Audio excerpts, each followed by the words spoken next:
Welcome to the Tech Egg. Don't get scrambled. Enjoy the video. In this video, I will explain how to make castor oil at home. This natural oil is celebrated for its many benefits, from promoting hair growth to moisturizing skin. Making it yourself ensures a pure product, free from unwanted additives. Remember, raw castor beans contain a toxic compound called ricin, so always wear gloves when handling them. Roasting the beans is a vital step to neutralize this substance, making the oil safe for topical use. First, gather your dried castor beans. If they are still in their pods, carefully shell them to get to the seeds inside. Next, it's time for roasting, a critical step for safety and oil extraction. Place the shelled beans in a dry pan over medium heat, around 140 degrees Celsius.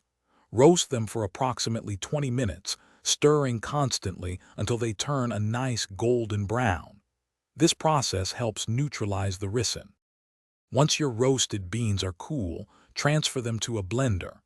Add a small amount of warm water to help create a very smooth paste. This also prevents the oil from sticking. Now, put the paste into a pot and add enough water to just cover it. Bring this mixture to a boil over medium heat, cooking for about 40 to 60 minutes. You will notice the oil beginning to separate and float on top. After boiling, turn off the heat and let the mixture settle for a few minutes. Gently scoop the golden oil floating on top into a separate container.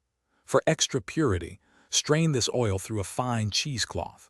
To remove any residual water, you can gently heat the oil again until all moisture evaporates.